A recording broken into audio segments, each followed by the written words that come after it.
Hello, welcome back to my kitchen. Today we're making cauliflower and broccoli gratin, and it's usually like potato gratin is, I realize, I don't know if I'm even saying that word right. It's French, so it could be pronounced entirely differently. Either way, I remember having this as a kid, the potato version, not cauliflower or broccoli, but we would even have it like, that would be one of the things that I would ask for at the store that was just like in a box, and I'd make it myself, where it's literally just like pour these dehydrated potato slices into a pan and then like mix a packet with some milk, pour that over top and put it in the oven. And somehow it came out, in my opinion, delicious. I haven't had it in like 15 years, but I remember it being really good. So we'll see how this kind of I mean, it's not really comparable, but we'll see if any nostalgia comes out of this. But yeah, maybe this will inspire me to try like the full on like the potato version, to see if I can do that, because I mean, I love potatoes. Potatoes are great in all their forms, as long as they're cooked correctly. Throwback to last video. But that's it, nothing too complicated today. Gonna be cutting up some cauliflower, which I haven't done in a very long time, but I am not really worried about that. I don't know. Maybe I'm gonna cut into it and it explodes. Who knows? But I feel like this is gonna be a pretty straightforward, easy one. Once again, I say after last week. So who knows what will happen, but I'm gonna stay optimistic. I'm looking forward to this one, and it should be good. So first up, obviously I need to run through the ingredients and then we'll get into cooking. Butter, broccoli, cauliflower, flour, half and half, shredded cheese, breadcrumbs, and salt and pepper. The first step is to cut up the broccoli and the cauliflower.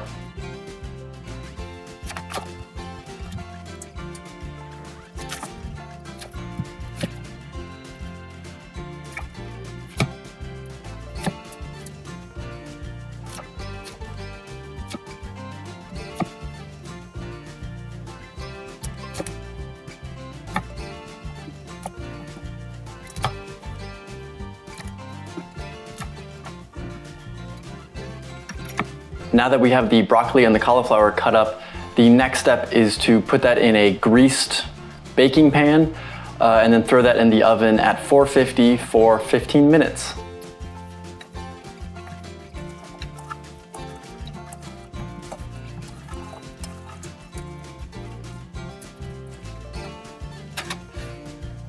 While the broccoli and the cauliflower are baking, we want to get our roux on. And so that's gonna be flour and butter. So first melt the butter, and then we're gonna add the flour to that, continuously whisk, and we wanna cook it for 3 minutes, which I believe is a blonde roux, if I remember correctly from the gumbo episode. Almost forgot the word gumbo.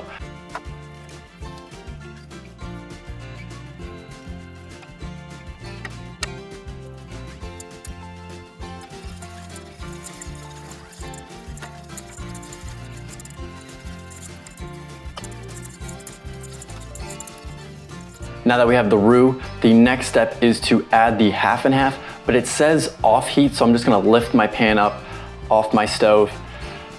I feel like you can probably, if you're quick, just do it on the stovetop. I don't really understand how off heat here is gonna do anything. It doesn't really say off heat for a number of minutes, so I don't know. And then we're going to add in the cheese, let that kind of melt, and then I'm gonna season with salt and pepper to taste. So this is gonna be a step where you're gonna have to taste the sauce. Is it salty enough? Is it peppery enough? And then add accordingly.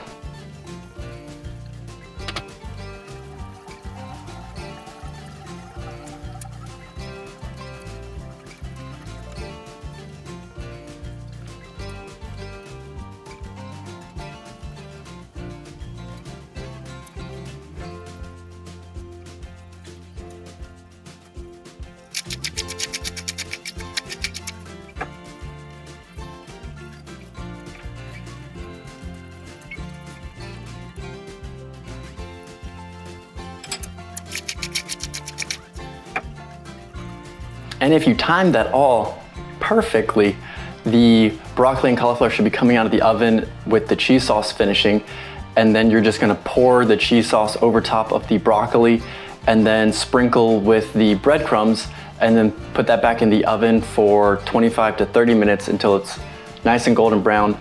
I'm gonna be checking it a few times because 25 to 30 minutes at 450, I feel like is gonna just destroy those breadcrumbs on top because they're just sitting there. Like, I don't know. I'm gonna keep an eye on it and I hope that it doesn't burn while I'm recording things. But I'll see you on the other side.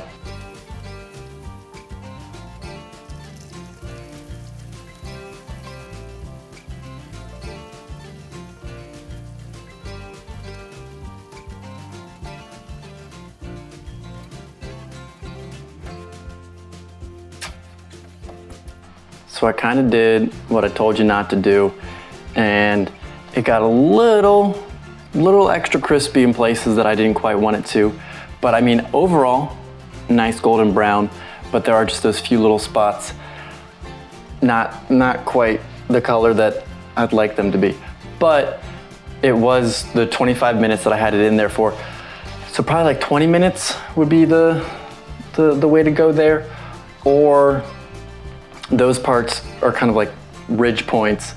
They might just be kind of destined to burn because they're extremely exposed to the heat versus the rest is kind of making more contact with the cheese sauce and allowed it to absorb and disperse the heat a little bit better. I'm not quite sure a solution to that beyond maybe like pressing everything down to try and get like an even surface, but then you don't get the fun texture. So I think it's gonna be one of those kind of you win some, you lose some situation. But I'm gonna cut out a little piece because I've let it cool for a little bit. It's still hot, hence me using the oven mitts, but it's definitely not like it came out like boiling. So I'm gonna cut off a little piece, give it a taste test, and we'll see how that goes. It is definitely not picturesque after you scoop it out, but it does smell good. It kind of, I mean, I guess it's almost a like macaroni and cheese sauce that you kind of made there a little kind of basic one because it's just cheddar cheese, but that is still steaming quite significantly. So hopefully I don't burn my mouth, but I'm going in. We'll do both cauliflower and broccoli together in one go.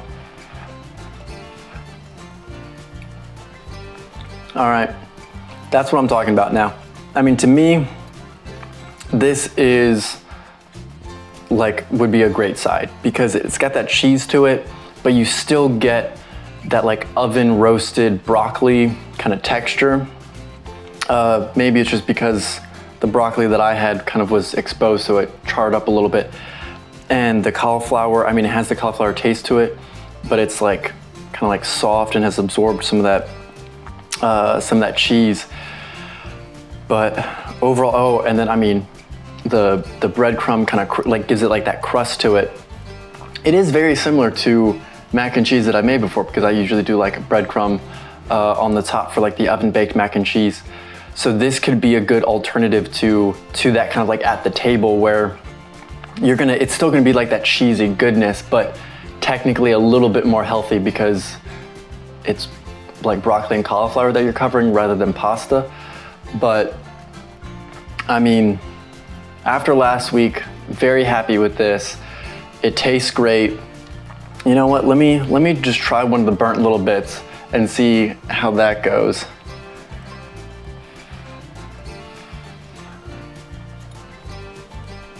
And even that, like it's just like, I think a darker color to it, but it hasn't burnt, so you don't get like a burnt taste in your mouth. So I'm very happy with this one. It's pretty low key to do. I guess like the cheese sauce on the stovetop, because it's like a roux, is a little bit, not necessarily time consuming, but like focus pulling. You can't really do anything else while you're doing that unless you're very skilled and ambidextrous. But overall, I mean, for like a side dish, for what it is, I'm giving this a 5 out of 5. I'm very happy with it. I was a little worried by the kind of like the color coming out, but the flavor took it over, turned it around, and the tasting definitely helped because it's kind of has the right level of like salt to it versus when I first added salt, like it wasn't quite salty enough. So if I had just put salt in, blindly stirred and added, it would have been a little bland. But I mean, this is gonna be, I'm happy with this. I mean, it's to the point that it might make it to my Thanksgiving table next week, but we'll see. It's not the most healthy. Usually, I don't have cheese covered things at that. I'm trying to think. I don't think I've ever made macaroni and cheese for Thanksgiving, but this might be like, hey, you wanna invite me? And I might say yeah. So I highly recommend giving this one a go, but I feel like, ooh, if you put some Italian seasoning on top of, I don't know if that would do it. Never mind that. But I kind of lost my place and I just want to eat more of this. I would say make it, and then just a little bit of admin that I just realized. Might not have a video next week because it's Thanksgiving. Well, it's gonna be this week when the video comes out. So we'll see. I might do something short. I might maybe just show off like what I've made for Thanksgiving. I want you like me making it. But if something does come out, it'll be small. If not, I'll see you in December. And on that note, bye Mom, still not dead. See ya.